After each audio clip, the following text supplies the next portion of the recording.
Hi friends, welcome back to my channel. ಬನ್ನಿ ಇವತ್ತೊಂದು ಬಿಗಿನರ್ಸಿಗೆ ಮತ್ತು ಕ್ವಿಕ್ಕಾಗಿ ಮಾಡುವಂಥವ್ರಿಗೆ ಈಸಿಯಾಗಿ ನಿಮಗೆ ಮಟನ್ ಪಲಾವ್ ರೆಸಿಪಿ ಮಾಡೋದನ್ನು ತೋರಿಸ್ಕೊಡ್ತಾ ಇದ್ದೀನಿ. ತುಂಬಾ ರುಚಿಯಾಗಿರುತ್ತೆ, ಅಷ್ಟೇ ಸಿಂಪಲ್ಲಾಗಿ ಕೂಡ ಮಾಡ್ಕೋಬಹುದು.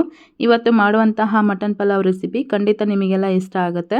ಇಷ್ಟ ಆಯಿತು ಅಂತಂದರೆ ಒಂದು ಲೈಕ್ ಮಾಡಿ, ಕಮೆಂಟ್ ಮಾಡಿ, ಶೇರ್ ಮಾಡಿ. ಬನ್ನಿ ಇವಾಗ ಯಾವ ರೀತಿ ಮಾಡೋದಂತಂದೇಳಿ ಒಂದ್ಸಲ ಚೆಕ್ ಮಾಡೋಣ.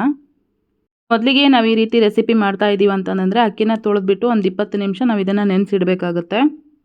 1 kg ಅಷ್ಟು ನಾಟಿ ಮಟನ್ ತೊಗೊಂಡಿದ್ದೀನಿ. ಅದನ್ನು ಚೆನ್ನಾಗಿ ಒಂದೆರಡು ಸಲ ತೊಳೆದ್ಬಿಟ್ಟು ಈ ರೀತಿ ಬೇಷನಲ್ಲಿ ಹಾಕ್ಕೊಂಡಿದ್ದೀನಿ. ನಾಟಿ ಮಟನಿಂದ ನಾವು ಏನೇ ರೆಸಿಪಿ ಮಾಡಿದ್ರೂ ಸಹ ತುಂಬಾ ರುಚಿ ಆಗುತ್ತೆ.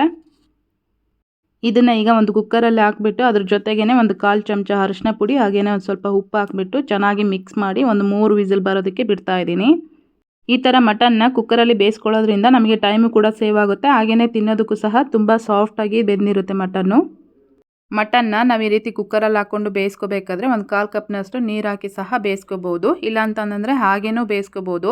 ಮಟನ್ನಲ್ಲಿ ಈಗ ಆಲ್ರೆಡಿ ನೀರಿನಂಶ ಇರುತ್ತಲ್ವ, ಮಟನ್ ಚೆನ್ನಾಗಿ ಬೇಯುತ್ತೆ. ಇವಾಗ ಇದನ್ನು ಕುಕ್ಕರ್ ಮುಚ್ಚಿಬಿಟ್ಟು ಒಂದು 3 ವಿಸಿಲ್ ಬರೋದಕ್ಕೆ ಬಿಡ್ತಾ ಇದ್ದೀನಿ ನಾನು. ಅಷ್ಟರಲ್ಲಿ ಮಸಾಲಾನ ರೆಡಿ ಮಾಡ್ಕೊಳ್ಳೋಣ. ಒಂದು ಪ್ಲೇಟಲ್ಲಿ ಒಂದು 6 ಮೆಣಸಿನ್ಕಾಯಿ, 1 ಹಿಡಿಯಷ್ಟು ಕೊತ್ತಂಬರಿ ಸೊಪ್ಪು, 1 ಈರುಳ್ಳಿ, 1 ಹಿಡಿಯಷ್ಟು ಪುದೀನ ಸೊಪ್ಪು, ಸ್ವಲ್ಪ ಶುಂಠಿ ಹಾಗೆಯೇ ಸ್ವಲ್ಪ ಬೆಳ್ಳುಳ್ಳಿ ಇಷ್ಟನ್ನು ತೊಗೊಂಡಿದ್ದೀನಿ. ಇದನ್ನು ಪೇಸ್ಟ್ ಮಾಡಿ ಸೈಡಿಗೆ ಎತ್ತಿಟ್ಕೊಂಡಿದ್ದೀನಿ.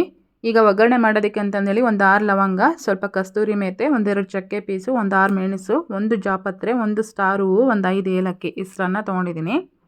ಈಗ ಆಲ್ರೆಡಿ ನಾನು ಪಾತ್ರೆಯಲ್ಲಿ ಎಣ್ಣೆ ಬಿಸಿ ಆಗೋದಕ್ಕೆ ಇಟ್ಟಿದ್ದೆ. ಅದು ಬಿಸಿ ಆದಮೇಲೆ ಈ ಮಸಾಲ ಐಟಮ್ಸ್ ಎಲ್ಲ ಹಾಕಿಬಿಟ್ಟು ಸ್ವಲ್ಪ ಫ್ರೈ ಆದಮೇಲೆ 1 ಈರುಳ್ಳಿನ ಈ ರೀತಿ ಕಟ್ ಮಾಡಿ ಫ್ರೈ ಮಾಡ್ಕೊಳ್ತಾ ಇದ್ದೀನಿ.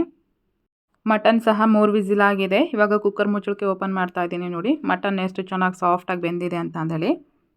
ನೋಡ್ತಾ ಇದ್ದೀರಲ್ವಾ, ಮಟನ್ ಹಾಕಬೇಕಾದ್ರೆ ನಾನು ಕುಕ್ಕರ್ಗೆ ನೀರು ಹಾಕಿ ಬೇಯಿಸಲಿಲ್ಲ, ಹಾಗೆಯೇ ಬೇಯಿಸ್ಕೊಂಡಿದ್ದೆ. ಆದ್ರೂ ಸಹ ಎಷ್ಟು ನೀರು ಬಿಟ್ಕೊಂಡಿದೆ ಅಂತಂದೇಳಿ.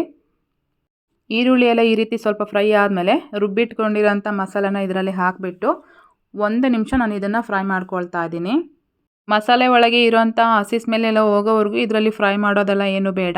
ಯಾಕೆ ಅಂತಂದರೆ ಮಟನ್ ಹಾಕಿ ಸಹ ನಾವು ಬೇಯಿಸ್ಕೊಳ್ಳೋದೆಲ್ಲ ಇರುತ್ತಲ್ವ, ಸೊ ಅದಕ್ಕೋಸ್ಕರ. ನಾನಿಲ್ಲಿ ಈ ಮಟನ್ ಪಲಾವ್ ಮಾಡೋದಕ್ಕೆ ಒಂದು 1/4 kg ಅಷ್ಟು ಮಟನ್ ತೊಗೊಂಡಿದ್ದೀನಿ. ಮಿಕ್ಕಿದ್ದನ್ನು ಮಟನ್ ಸಾಂಬಾರು ಮಾಡೋದಕ್ಕೆ ಅಂತಂದೇಳಿ ನಾನು ಎತ್ತಿಟ್ಟಿದ್ದೀನಿ. ಮಸಾಲೆಯಿಂದ ಸ್ವಲ್ಪ ಎಣ್ಣೆ ಈ ರೀತಿ ಬಿಟ್ಕೊಂಡ್ಮೇಲೆ 1 ಟೊಮೆಟೊನ ಕಟ್ ಮಾಡಿ ಈ ರೀತಿ ನಾನು ಹಾಕ್ಕೊಂಡು ಫ್ರೈ ಮಾಡ್ಕೊಳ್ತಾ ಇದ್ದೀನಿ. ಟೊಮೆಟೊ ಬಂದುಬಿಟ್ಟು ಕಂಪ್ಲೀಟಾಗಿ ಆಪ್ಷನಲ್ ಆಗಿರುತ್ತೆ. ನೀವು ಬೇಕು ಅಂತಂದರೆ ಇದ್ರ ಜೊತೆಗೆ ನಿಂಬೆಹಣ್ಣು ಹಾಕ್ತಾ ಇರ್ತೀವಲ್ವ, ಸೊ ಬ್ಯಾಲೆನ್ಸ್ ಆಗುತ್ತೆ. ಇವಾಗ ಇದಕ್ಕೆ ಒಂದು 1/4 ಕಪ್ನಷ್ಟು ಮೊಸರು ಹಾಗೆಯೇ ರುಚಿಗೆ ತಕ್ಕಷ್ಟು ಉಪ್ಪು ಹಾಕ್ಕೊಂಬಿಟ್ಟು ಚೆನ್ನಾಗಿ ಮಿಕ್ಸ್ ಮಾಡಿಕೊಂಡು ನೆನೆಸಿರೋಂಥ ಅಕ್ಕಿನ ನಾನು ಇದರಲ್ಲಿ ಹಾಕ್ಕೊಳ್ತಾ ಇದ್ದೀನಿ. ನಾನಿಲ್ಲಿ 1.5 ಕಪ್ನಷ್ಟು ಅಕ್ಕಿನ ತೊಗೊಂಡಿದ್ದೀನಿ. 1.5 ಕಪ್ಪಿಗೆ 3 ಲೋಟದಷ್ಟು ನಾನು ನೀರನ್ನು ಹಾಕ್ತಾ ಇದ್ದೀನಿ. ನೀರು ಹಾಕ್ಕೊಳ್ಳೋದಕ್ಕಿಂತ ಮುಂಚೆ ನಾವು ಈ ರೀತಿ ಒಂದು ಸಲ ಮಸಾಲೆ ಒಳಗೆ ಚೆನ್ನಾಗಿ ಮಿಕ್ಸ್ ಮಾಡಿಕೊಂಡು ನೀರು ಹಾಕ್ಕೋಬೇಕು. 2 ಗ್ಲಾಸ್ ನೀರು ಹಾಕ್ಕೊಂಬಿಟ್ಟು ಮಸಾಲೆ ಉಳಿದಿರುತ್ತಲ್ವ, ಅದೇ ಮಿಕ್ಸಿ ಜಾರಲ್ಲಿ 1 ಗ್ಲಾಸ್ ನೀರು ಹಾಕ್ಕೊಂಡಿದ್ದೀನಿ ನೋಡಿ ನಾನು. ನಾವಿಲ್ಲಿ ಪಾತ್ರೆಯಲ್ಲಿ ಮಾಡ್ತಾ ಇರೋದ್ರಿಂದ ನೀರು ಸ್ವಲ್ಪ ನೋಡ್ಕೊಂಬಿಟ್ಟು ಅಡ್ಜಸ್ಟ್ ಮಾಡಿಕೊಂಡು ಹಾಕ್ಕೋಬೇಕಾಗತ್ತೆ. ಈಗ ಕೊನೆಗೆ ಒಂದು ಅರ್ಧ ಹೋಳಷ್ಟು ನಿಂಬೆಹಣ್ಣಿನ ರಸನೂ ಸಮೇತ ಹಾಕ್ಕೊಂಡಿದ್ದೀನಿ.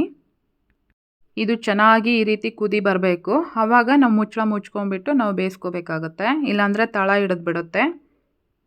ಈ ಪಲಾವ್ ಬಂದುಬಿಟ್ಟು ನೋಡೋದಕ್ಕೆ ತುಂಬ ಮೈಲ್ಡಾಗಿ, ಅಂದರೆ ಅಷ್ಟು ಕಲರ್ಫುಲ್ಲಾಗಿ ಕಾಣಿಸಲ್ಲ, ಸಿಂಪಲ್ಲಾಗಿ ಕಾಣಿಸುತ್ತೆ. ಬಟ್ ತಿನ್ನೋದಕ್ಕಂತೂ ತುಂಬಾ ರುಚಿಯಾಗಿರುತ್ತೆ. ನೋಡ್ತಾ ಇದ್ದೀರಲ್ವ, ಈ ರೀತಿ ಸ್ವಲ್ಪ ಕುದಿ ಬಂದಮೇಲೆ ನಾನು ಇವಾಗ ಮುಚ್ಚಿಬಿಟ್ಟು ಒಂದು 5 ನಿಮಿಷ ನಾನು ಇದನ್ನು ಮೀಡಿಯಮ್ ಫ್ಲೇಮಲ್ಲಿಟ್ಟು ಬೇಯಿಸ್ಕೊಳ್ತಾ ಇದ್ದೀನಿ. 5 ನಿಮಿಷ ಆದಮೇಲೆ ಮುಚ್ಚಳ ಓಪನ್ ಮಾಡಿ ಮತ್ತೆ ಈ ರೀತಿ ಒಂದು ಸಲ ಮಿಕ್ಸ್ ಮಾಡಿಕೊಂಡು ಸ್ಟವ್ನ ಲೋ ಫ್ಲೇಮಲ್ಲಿಟ್ಟು ಮತ್ತೆ ಮುಚ್ಚಳ ಮುಚ್ಚಿ ಒಂದು 5 ನಿಮಿಷ ನಾವು ಇದನ್ನು ಬೇಯೋದಕ್ಕೆ ಬಿಡಬೇಕು. ಸೊ ನೋಡ್ತಾ ಇದ್ದೀರಲ್ವ, ನಾನು 5 ನಿಮಿಷ ಆದಮೇಲೆ ಮುಚ್ಚಳ ತೆಗೆದು ಮತ್ತೆ ಈ ರೀತಿ ಎಲ್ಲ ಒಂದು ಸಲ ಚೆನ್ನಾಗಿ ಮಿಕ್ಸ್ ಮಾಡ್ಕೊಳ್ತಾ ಇದ್ದೀನಿ. ಸೊ ನೋಡ್ತಾ ಇದ್ದೀರಲ್ವ, ರೈಸು ಸಹ ಎಷ್ಟು ಬಿಡಿ ಬಿಡಿಯಾಗಿದೆ ಅಂತಂದೇಳಿ, ಹಾಗೆಯೇ ಮಟನ್ನು ಸಹ ತುಂಬ ಸಾಫ್ಟಾಗಿ ಬೆಂದಿದೆ. ಸೊ ನೀವು ಮನೇಲಿ ಒಂದು ಸಲ ಟ್ರೈ ಮಾಡಿ. ಇವತ್ತಿನ ಈ ರೆಸಿಪಿ ನಿಮಗೆಲ್ಲ ಇಷ್ಟ ಆಗಿದ್ದರೆ ಒಂದು ಲೈಕ್ ಮಾಡಿ, ಕಮೆಂಟ್ ಮಾಡಿ, ಶೇರ್ ಮಾಡೋದನ್ನು ಸಹ ಮರಿಬೇಡಿ. Thank you.